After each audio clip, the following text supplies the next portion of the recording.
Paper theory of numbers के lecture number 9 में आज हम पढ़ेंगे यूक्लिडियन एल्गोरिथम पर एग्जांपल्स।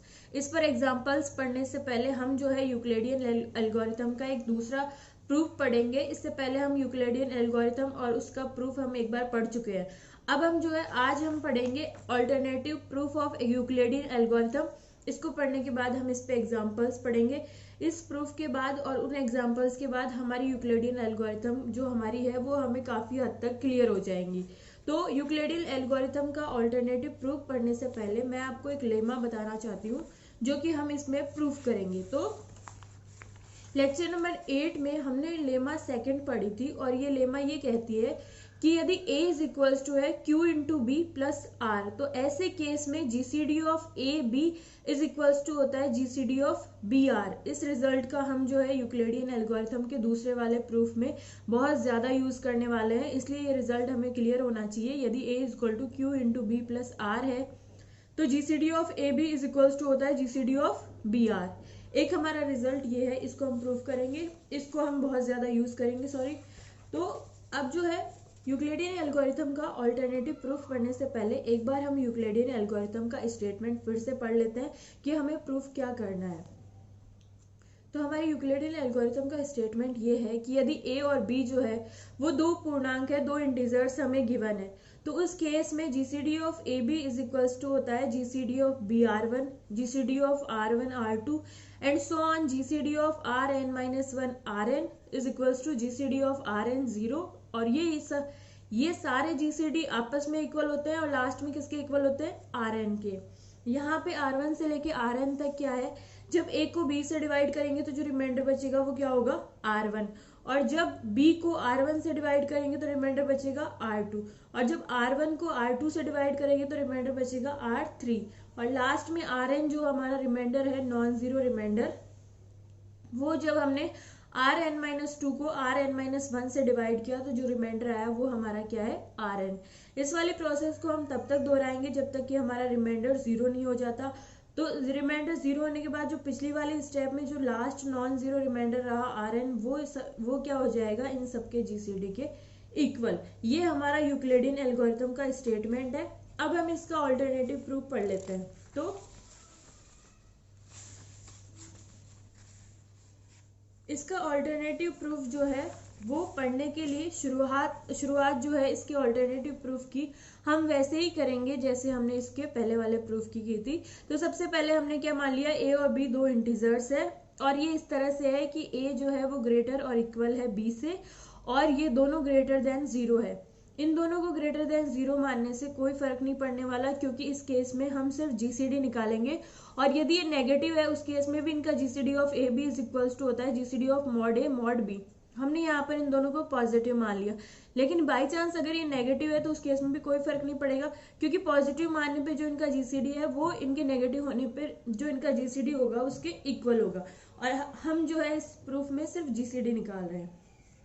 तो हमने हमारी सुविधा के लिए क्या मान लिया, a ग्रेटर और इक्वल है b से, और ये दोनों जो है वो ग्रेटर देन क्या है, जीरो है। ये हमने क्यों माना, क्योंकि हम a को b से डिवाइड करना चाहते हैं इसलिए। तो ये मान लिया हमने। अब हम a को b से डिवाइड कर रहे हैं, a को b से डिवाइड करेंगे तो डिवीजन एल्गोरिथम से दो पूर्णांक हमें ऐसे मिलेंगे q1 और r1, जो इस तरह से होंगे a is equals to b into Q1 plus R1, यानी a को b से डिवाइड करने पर Q1 हमारा क्या हुआ, भागफल क्वोशंट, और R1 हमारा क्या हुआ, रिमाइंडर। यदि पूरा और यहाँ पे R1 की वैल्यू जो है वो जीरो से ग्रेटर और इक्वल और लेस देन क्या होती है, b होती है। ये हमने डिविजन एल्गोरिथम में पढ़ रखा है। अब यहाँ पे R1 के पास दो पॉसिबिलिटी है, यदि a में b का पूरा भाग जाता है तो R1 क्या हो जाएगा, जीरो, और उस केस में b डिवाइड करेगा a को, और यदि पूरा भाग नहीं जाता तो R1 क्या होगा, नॉट इक्वल टू जीरो। तो हम केस फर्स्ट पढ़ लेते हैं। यदि R1 जीरो है, इसका मतलब b जो है वो डिवाइड कर रहा है a को, कंप्लीटली डिवाइड कर रहा है। ऐसे केस में GCD of A B is equal to क्या हो जाएगा, b। यहाँ पे GCD of A B is equal to b क्यों होगा, क्योंकि R1 जीरो हो गया तो GCD of A B is equal to क्या हो जाएगा, जीसीडी ऑफ ए को हम क्या लिख सकते हैं, b into Q1, R1 zero हो ही गया और b हमारा एज इट इज है, तो GCD of b into Q1 और b में से इनका ग्रेटेस्ट कॉमन डिवाइजर क्या है, b, जो कि सबसे बड़ा इन दोनों में कॉमन है, तो इनका जीसीडी क्या हो गया, b। तो यहां से हमारे पास रिजल्ट क्या आया, GCD of A B is equal to हो गया b। और जीसीडी ऑफ b का r1 के साथ निकालेंगे तो क्या आएगा, b, क्योंकि जो हमारा r1 है वो क्या हो गया 0, तो जीसीडी ऑफ b r1 क्या हो जाएगा, जीसीडी ऑफ b 0, और वो क्या होगा b। तो हमारे पास क्या आया, GCD of A B is equals to GCD of B r1 is equals to b, जो हमारा लास्ट में नॉन जीरो रह रहा है वो उसके इक्वल है। तो यूक्लिडियन एल्गोरिथम प्रूफ हो जाएगी यदि r1 जो है वो इक्वल 0 है तो, और हम यहीं रुक जाएंगे। लेकिन इन केस यदि आपका r1 0 नहीं होता तो हम सेकेंड स्टेप करते हैं। सेकेंड स्टेप में अब हम क्या करेंगे, b को डिवाइड करेंगे r1 से। अब हम b को डिवाइड करेंगे r1 से, तो डिवीजन एल्गोरिथम से वही दो पूर्णांक हमें ऐसे मिलेंगे, उनको हमने मान लिया q2 और r2 इस तरह से होंगे कि b इज इक्वल्स टू होगा q2 r1 प्लस r2, और यहाँ पे r2 की वैल्यू क्या है 0 से r1, जिससे हमने डिवाइड किया है उससे क्या होगी लेस देन, हमने r1 से b को डिवाइड किया है। तो ये हमारा क्या आ गया, डिवीजन एल्गोरिथम से रिलेशन आ गया, इसको हमने 3a नाम दे दिया। इसके बाद जो है यहाँ पर वही r2 के पास जो हमारा रिमाइंडर है, इसके पास दो चॉइस है, या तो ये इज इक्वल टू 0 है या फिर ये नॉट इक्वल टू 0 है। यदि ये इक्वल टू 0 है इसका मतलब r1 डिवाइड कर रहा है किसको, b को। और इस केस में यदि हम जीसीडी निकाले b और r1 का, तो यहाँ पे r1 एज इट इज रह जाएगा, b को हम क्या लिख सकते हैं q2 r1, क्योंकि r2 0 हो गया, तो b को हम लेंगे q2 r1, और r1 इनका जीसीडी क्या होगा r1, और जीसीडी ऑफ r1 r2 निकालेंगे तो वो भी किसके इक्वल आएगा, r1 के, क्योंकि r2 क्या है 0 है। तो जीसीडी ऑफ r1 और r2 इज इक्वल्स टू होगा जीसीडी ऑफ r1 0, और वो किसके इक्वल आएगा r1 के। तो यहाँ पर हमारे पास दो रिजल्ट आ गए, जीसीडी ऑफ बी r1 और जीसीडी ऑफ r1 r2, ये दोनों किसके इक्वल है r1 के। अब हम जो है यहाँ दिखा देते हैं जीसीडी ऑफ ए बी किसके इक्वल है। तो a इज इक्वल टू क्या है, यहाँ से हम निकाले तो हमारा रिलेशन जो लेमा सेकंड हम पढ़ के आए थे वो क्या कहती है, यदि a is equal to Q B plus R है तो जीसीडी ऑफ ए बी किसके इक्वल होता है, जीसीडी ऑफ बी आर के। इस रिलेशन को, इस वाली लेमा को हम इस पे अप्लाई करेंगे तो जीसीडी ऑफ ए बी किसके इक्वल होगा, जीसीडी ऑफ बी r1 के, और जीसीडी ऑफ बी r1 क्या है, r1 है, इसलिए जीसीडी ऑफ ए बी किसके इक्वल हो जाएगा r1 के। जीसीडी ऑफ ए बी किसके इक्वल होगा, जीसीडी ऑफ बी r1 के इस रिलेशन से, और जीसीडी ऑफ बी r1 किसके इक्वल है r1 के, इसलिए जीसीडी ऑफ ए बी क्या हो गया r1।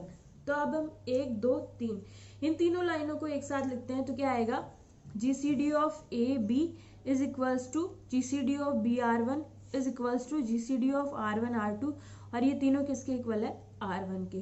तो ये हमारी क्या हो गई यूक्लिडियन लेमा, इसके लिए प्रूफ हो गई। यदि r2 0 हो जाता है, अगर r2 0 है तो हम यहीं रुक जाएंगे और हमारी यूक्लिडियन लेमा प्रूफ हो जाएगी।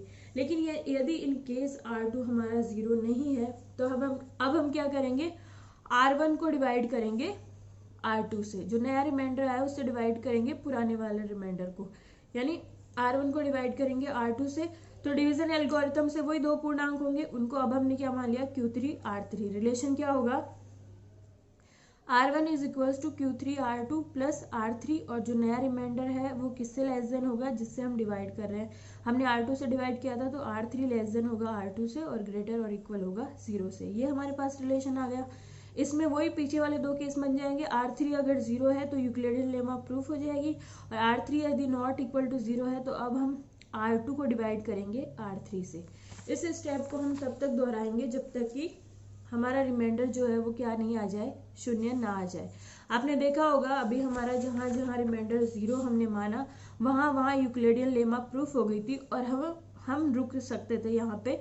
अगर हम श्योर होते कि r2 0 है तो हम यहीं रुक जाते, लेकिन हमने ये सिर्फ एक पॉसिबिलिटी ली थी कि r2 0 हो सकता है। तो जहाँ पर भी हमें रिमाइंडर श्योरली 0 मिल जाएगा हम वहाँ पे रुक जाएंगे, और हम इस प्रोसेस को तब तक दोहराएंगे जब तक कि हमारा रिमाइंडर 0 नहीं आ जाता।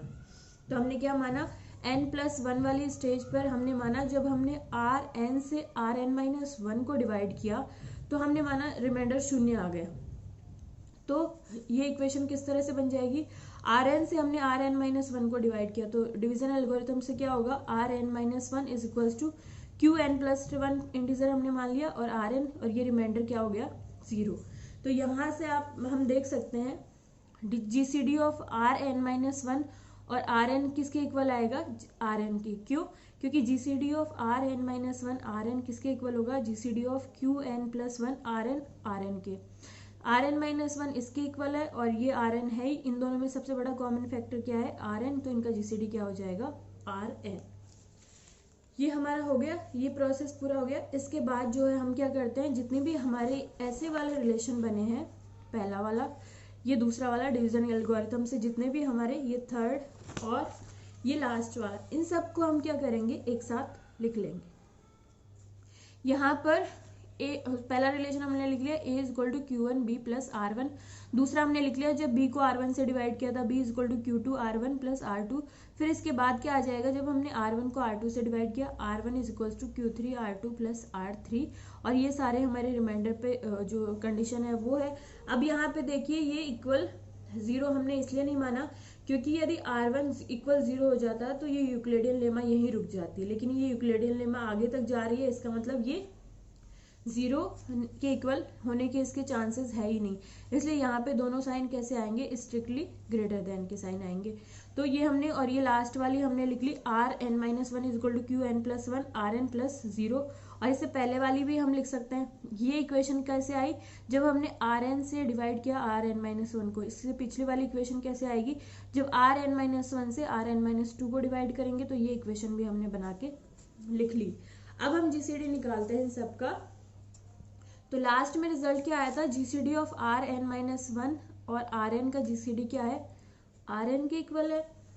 और इससे जो है हम आगे भी निकाल सकते हैं जीसीडी ऑफ आर एन और आर एन प्लस 1 जो हमारा 0 है, इनका जीसीडी क्या होगा, आर एन के इक्वल होगा। ये हमारे पास आ गया। अब हम जो है शुरू से शुरू करते हैं। A is equal to Q one B plus are one है हमारी लेमा से। हम यहाँ पे क्या रिजल्ट लगा सकते हैं, GCD of A B is equal to GCD of B R one लिख सकते हैं। दूसरे रिलेशन में लेमा सेकंड से हमारा जो है वो क्या हो जाएगा, GCD of B R one is equal to GCD of R one R two. Third में क्या होगा, GCD of R one R two is equal to GCD of R two R three. इसको आगे दोहराते जाएंगे तो यहाँ पे क्या आ जाएगा, GCD of are N minus two r N minus 1 is equal to GCD of are N minus 1 are n. और इसमें क्या हो जाएगा, GCD of are N minus 1 are n का is equal to GCD of are n का 0 के साथ। और ये जो लास्ट वाली वैल्यू है वो हमें ऊपर हमने निकाल रखी है। ये लास्ट वाली वैल्यू किसके इक्वल है, आर एन के। तो ये आर एन के इक्वल है, तो यहाँ पे आर एन लिखेंगे तो ये भी किसके इक्वल हो जाएगा, आर एन के। इसको पीछे ले जाके लिखेंगे तो ये आर एन के इक्वल हो जाएगा। पीछे वैल्यूज रखते जाएंगे तो लास्ट में जीसीडी ऑफ ए बी भी किसके इक्वल हो जाएगा, आर एन की। क्योंकि ये इसके इक्वल है, फिर ये इसके इक्वल है, ये वाला इसके इक्वल है, और ऐसे करके ये वाला इसके इक्वल है और ये आर एन के इक्वल है। तो लास्ट में क्या आएगा, ये सब किसके इक्वल हो जाएंगे, आर एन के। तो इधर वालों को हम लिख लेंगे GCD of A B is equal to GCD of B R one is equal to GCD of R one R two. और लास्ट में GCD of are N minus 1 are N, ये सारे किसके इक्वल है, आर एन के। जो last में हमारा नॉन जीरो, और आर एन क्या है, जो लास्ट में नॉन जीरो रिमाइंडर रहा है वो हमारा आर एन है। तो इन सब का जीसीडी किसके इक्वल है, आर एन के। यही हमारी क्या है, यूक्लिडियन लेमा है। ये आपकी जो है वो यूक्लिडियन लेमा का सेकेंड वाला प्रूफ है। यदि आपको फर्स्ट वाला प्रूफ जो है वो टफ लगा हो तो आप उसको छोड़ दीजिएगा, आप इसी वाले प्रूफ को पढ़िएगा। और ये एक बार में समझ में नहीं आएगा, आप इसको 2-3 बार पढ़िए और फिर भी समझ में नहीं आता तो आप पूछ सकते हैं। वैसे ये अब हम इस पे जो एग्जांपल्स करेंगे उससे और ज़्यादा क्लियर हो जाएगा। तो अब हम इसको और ज़्यादा क्लियर समझने के लिए एग्जांपल्स ले लेते हैं। तो एग्जांपल्स ऑन यूक्लिडियन एल्गोरिथम, इसमें हमने क्या किया, a इज इक्वल्स टू ले लिया 189 और b इज इक्वल टू ले लिया 66।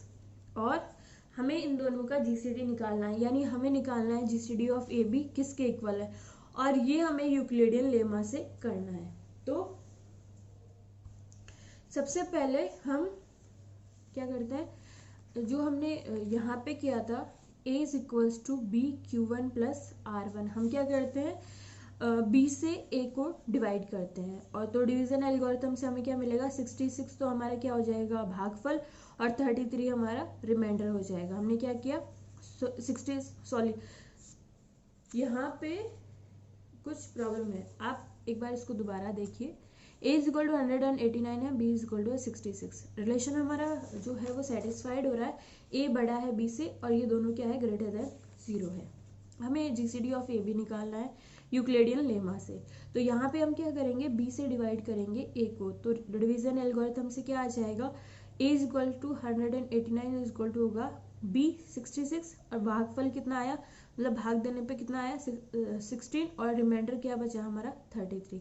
ये हमने डिवीजन एल्गोरिथम से लिख लिया। a is equal to B into 16 plus r1, ये हमारा r1 हो गया, ये हमारा भागफल हो गया। इसके बाद सेकेंड स्टेप हमारी क्या कहती है कि हमें अब डिवाइड करना है b को r1 से डिवाइड करना है। ये हमारा b है 66 और हमारा रिमाइंडर क्या है r1 हमारा क्या है 33। तो हम 33 को डिवाइड करेंगे 66 से, तो रिलेशन क्या हो जाएगा, b is equals to q हमारा क्या आ जाएगा 2, भाग देने पे कितनी बार जाएगा 2 बार, और ये हमारा r1 है ही और रिमाइंडर क्या हो गया 0। यानी हमारी जो यूक्लिडियन लेमा है वो यहीं रुक गई। यहाँ क्यों रुक गई, क्योंकि हमारा रिमाइंडर 0 आ गया। तो यूक्लिडियन लेमा से हमारा जो है वो इनका जीसीडी क्या हो जाएगा, जीसीडी ऑफ ए बी यानी 189 66 इज इक्वल्स टू होगा जीसीडी ऑफ बी r1 यानी कि 66 और 33, और ये किसके इक्वल होगा, जीसीडी ऑफ r1 r2 यानी कि हमारा क्या होगा 33 0। तो ये हमारा क्या हो गया, GCD of 189 is equals to क्या हो गया 33। वैसे भी हमारा जो जीसीडी होता है वो किसके इक्वल होता है, जो हमारा लास्ट में नॉन जीरो रिमाइंडर होता है उसके इक्वल होता है। तो अपने वाले केस में ये 2 ही स्टेप में गया था, लास्ट नॉन जीरो रिमाइंडर क्या है 33 है, तो ये इन दोनों का जीसीडी किसके इक्वल हो जाएगा 33 के। तो ये इन दोनों का जीसीडी आ गया। अब हमने जो है एक रिजल्ट पढ़ रखा है कि दो पूर्णांक a b है, उनका जीसीडी जो है उन दोनों के लीनियर कॉम्बिनेशन में लिखा जा सकता है। यानी यदि a b का जीसीडी d है तो उसके लिए पूर्णांक x और y इस तरह से विद्यमान होंगे कि d इज इक्वल्स टू होता है ax प्लस by। अब हम आगे देख रहे हैं ये x और y कैसे फाइंड आउट किए जाए। तो यहाँ पे इनका जीसीडी 33 है, 33 जीसीडी को हम a और b के लीनियर कॉम्बिनेशन में लिखना चाहते हैं, तो x और y किस तरह से फाइंड आउट करते हैं ये हम देख लेते हैं। तो यहाँ पे जीसीडी ऑफ 189 और 66 कितना है 33, इसको हम 189x प्लस 66y की फॉर्म में लिखना चाहते हैं। तो यहाँ पे हमने 33 इज इक्वल टू क्या, यहाँ से क्या लिख सकते हैं 33 is equal to 189 minus 66 into 16। तो ये क्या हो जाएगा 189 प्लस 33 और ये क्या हो जाएगा माइनस 32। तो ये किसके इक्वल आएगा 33 के इक्वल आएगा। तो ये जो है वो क्या हो गया ax प्लस बी वाई की फॉर्म में हो गया। यहाँ पे a हमारा क्या है 189, x कितना हो जाएगा 1 और यहाँ पे b क्या है 66, y कितना हो जाएगा माइनस 32। यहाँ पे हमारा जो है वो y क्या हो जाएगा माइनस 32 नहीं होगा माइनस 16 होगा। यहाँ हमारा क्या है, ये हमारा b है, हम इसको ax प्लस बी वाई की फॉर्म में लिखना चाह रहे हैं। ax हमारा ये है, a 189 है इसलिए x क्या हो गया 1, b हमारा जो है वो 66 है इसलिए हमारा y क्या हो जाएगा 16, और ये यहाँ प्लस का साइन आता है यहाँ माइनस का साइन आता है इसलिए क्या हो जाएगा माइनस का 16। तो ये हमने क्या किया जीसीडी निकाल लिया और जीसीडी को ए बी के लीनियर कॉम्बिनेशन में लिख दिया। दूसरा एग्जाम्पल हम देख लेते हैं। ये थोड़ा लंबा एग्जाम्पल है, ये हमारा 2 स्टेप में हो गया था, ये थोड़ा ज़्यादा स्टेप में चलेगा। a इज इक्वल टू ले लिया हमने 12,378 और b इज इक्वल टू ले लिया 3054, ये हमने ले लिया। तो इनका जीसीडी निकालना है। यूक्लिडियन एल्गोरिथम से हम क्या करते हैं b को a से डिवाइड करते हैं। तो b को a से डिवाइड किया तो 4 बार गया भाग और रिमाइंडर बचा 162, तो डिवीजन एल्गोरिथम से इस फॉर्म में हमने लिख लिया। आगे हम जो है b 3054 को हम डिवाइड करते हैं r1 से, यानी 3054 को हम डिवाइड करेंगे 162 से, 18 बार गया रिमाइंडर 138 बचा, तो हमने इसको डिवीजन एल्गोरिथम से लिख लिया b is equals to 18 r1 plus r2। अब हम क्या करेंगे r1 को डिवाइड करेंगे r2 से, यानी 162 को डिवाइड करेंगे 138 से, तो एक बार गया और रिमाइंडर कितना बचा 24। फिर आगे ये हमारा क्या आ गया r3 को डिवाइड करेंगे R3 से डिवाइड करेंगे R2 को, यानी 24 का भाग देंगे 138 में, तो 24 का हमने भाग दिया 138 में, 5 बार गया तो 138 इज इक्वल टू 5 इंटू 24 और रिमाइंडर कितना बचा 18। फिर इसके बाद जो है हम 18 का भाग देंगे 24 में, एक बार भाग गया 6 बचा। इसके बाद 6 का भाग हम देंगे 18 में, तो कितनी बार गया 3 बार गया, रिमाइंडर 0 बचा। ये हमने यूक्लिडियन एल्गोरिथम की ये जो सारी इक्वेशंस थी ये हमने इस तरह की लिख ली। तो हमारा जीसीडी ऑफ ए बी क्या होगा, जो लास्ट का नॉन जीरो रिमाइंडर है, और लास्ट का नॉन जीरो रिमाइंडर क्या है 6, तो हमारा जीसीडी क्या हो जाएगा 6। ये इसका जीसीडी हो गया। अब जो है जीसीडी को हम ए एक्स प्लस बी वाई की फॉर्म में लिखना चाहते हैं तो कैसे लिखेंगे, जीसीडी ऑफ ये ए और बी कितना है 6 है, तो 6 हम यहाँ से चलेंगे, 6 इज इक्वल टू सबसे लास्ट वाली इक्वेशन से हम चलेंगे, 6 इज इक्वल टू हमें लाना है ए एक्स प्लस बी वाई, तो हमने 6 इधर ले लिया इज इक्वल टू 6 को हम यहाँ से क्या लिख सकते हैं 24 माइनस 18 हमने लिख दिया। फिर आगे की इक्वेशन में जो है हम ऊपर से 18 को क्या लिख सकते हैं 138 माइनस 5 इंटू 24 इस वाले इक्वेशन से, और इनको जो है हम थोड़ा सॉल्व कर लेते हैं, तो 6 इंटू 24 हो जाएगा, यहाँ पे 24 को कॉमन ले लेंगे तो ये कितना हो जाएगा 1 प्लस 5 कितना हो जाएगा 6 माइनस 138। अब जो है हम यहाँ पे 6 इंटू 24 माइनस 138 हो गया, ये इक्वेशन हमने यूज़ कर ली। और अब हम क्या करेंगे ऊपर वाली यूज़ करेंगे, 24 को जो है हम इस वाली फॉर्म में लिखेंगे, तो 24 को हम क्या लिख सकते हैं 162 माइनस 138, 24 को हमने लिख लिया 162 माइनस 138 और ये माइनस 138 एज इट इज़ है, तो 162 6 इंटू 162 हो जाएगा और 138 को कॉमन लेंगे तो ये क्या हो जाएगा -6 -1 -7, ये हमारा हो गया। इसके बाद जो है हम इससे ऊपर वाली इक्वेशन यूज करते हैं, 138 को हम क्या लिखेंगे 3054 माइनस 18 इंटू 162, ये 6 into 162 minus 7 as it is, 138 को हमने क्या लिखा 3054 माइनस 18 इंटू 162, ये हमने लिख लिया। इसके बाद जो है हम यहाँ से 162 कॉमन ले लेते हैं, तो ये क्या हो जाएगा +6 यहाँ से और प्लस का 7 यहाँ से इंटू 18, ये हो जाएगा 6 + 7 इंटू 18, 162 बाहर आ जाएगा, -7 इंटू 354, ये हमारा हो गया। इसके बाद जो है हम क्या करते हैं, इसको हम सॉल्व करेंगे तो इसकी वैल्यू आएगी 132 के इक्वल, तो 6 इज इक्वल टू क्या हो गया 132 इंटू 162 माइनस 7 इंटू 3054। अब हम जो है यहाँ पे 162 की वैल्यू जो है इस इक्वेशन से लिखेंगे, ये इक्वेशन हमने पिछले स्टेप में यूज कर ली। अब यहाँ पे जो है हम 162 इज इक्वल टू लिखेंगे 12378 माइनस 4 इंटू 3054, 12378 माइनस 4 इंटू 3054, ये हमने 162 की जगह रख लिया, 132 as it is minus 7 into 3054 as it is.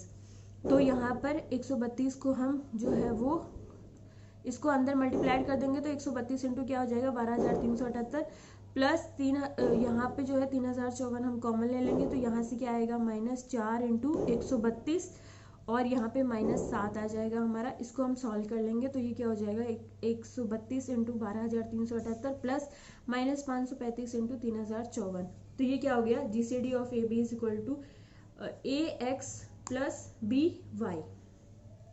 तो यहाँ पर हमारा x इज इक्वल टू क्या हो गया 132 और y इज इक्वल टू क्या हो गया -135। तो ये हमारा सेकेंड वाला एग्जाम्पल था, यानी हम पहले इन इक्वेशंस को बनाते हैं जीसीडी निकालने के लिए और बाद में इन्हीं इक्वेशंस को हम यूज कर सकते हैं AX प्लस BY लाने के लिए। तो ये हमारा सेकेंड वाला एग्जाम्पल था। अब एक छोटा सा रिजल्ट है जो ज़्यादा यूजफुल है, यदि हम जीसीडी AB निकालने के प्रोसेस में जो रिमाइंडर लेते हैं RK + 1, यदि वो RK/2 से लेस देन हम लेते हैं तो जीसीडी निकालने के स्टेप्स कम हो जाती है। मतलब यहाँ पर आप देखिए ये जो है हमारा, ये जो अभी हमने निकाला उसका, ये हमने निकाला इस तरह से, तो यहाँ पे हमने पहले स्टेप तो यहाँ पे भी किया, दूसरे स्टेप में हमने क्या किया 138 था यहाँ पे, हमने यहाँ पे क्या किया 3054 को 162 से भाग दिया तो 138 रिमाइंडर बचा। अब हम यहाँ पे 18 नहीं करके इसको 19 बार कर ले तो रिमाइंडर क्या हो जाएगा -24, यानी हमने जो है रिमाइंडर जो है वो -24 हमने क्या लिया 162/2 RK/2 से लेस देन लिया है। तो हमारा जो है वो यहाँ पे 138 जो पहले था वो यहाँ पे 162/2 से बड़ा था, लेकिन यदि हम रिमाइंडर 162/2 से छोटा लेते हैं, जैसे मैंने यहाँ -24 ले लिया, 19 बार भाग दे दिया, यहाँ 18 बार दिया था, तो उस केस में ये हमारे पास इक्वेशन आ जाएगी। यहाँ पे फिर हम क्या करेंगे, 24 से डिवाइड करेंगे 162 को, तो कितनी बार जाएगा, 7 बार, -6 बच जाएगा। और लास्ट में जो है वो 24 को 6 से डिवाइड करेंगे तो क्या आ जाएगा, रिमाइंडर 0 आ जाएगा। तो हमारी जो ये इतनी स्टेप्स है वो रिड्यूस होकर इतनी में आ जाएगी यदि हम जो है इस कंडीशन को फॉलो करते हैं। यदि हम रिमाइंडर जो है वो भाग देने वाले के आधे से कम लेते हैं तो उस केस में हमारी स्टेप्स क्या हो जाती है, कम हो जाती है। और ये हमारा रिमाइंडर 0 आ गया तो इनका जीसीडी क्या होगा, जो लास्ट नॉन जीरो रिमाइंडर है वो -6, लेकिन जीसीडी हम कॉमन डिवाइजर लेते हैं इसलिए -6 को लेके नहीं लेके हम क्या लेंगे, 6 को लेंगे। तो ये आपका क्या हो जाएगा, रिमाइंडर जो है लास्ट का नॉन जीरो रिमाइंडर उसको पॉजिटिव लेके हमारा जीसीडी ऑफ ए बी हो जाएगा। ये आपका जो है वो लेक्चर नंबर 9 है। इसको आप जो है वो ध्यान से 2-3 बार पढ़ लीजिए, आपको ज़रूर समझ में आ जाएगा। और अगर आपको थ्योरम समझ में नहीं आए तो 1-2 बार पहले एग्जांपल्स को ट्राई कीजिए और फिर थ्योरम को पढ़िए, तो शायद आपको ज़्यादा अच्छे से समझ में आ जाएगी। और आप पहला वाला प्रूफ छोड़ सकते हैं, सेकंड वाला प्रूफ जो है थोड़ा ठीक है, सीधा है, तो आप उसी को याद रखिए और कोई प्रॉब्लम हो तो आप पूछ सकते हैं।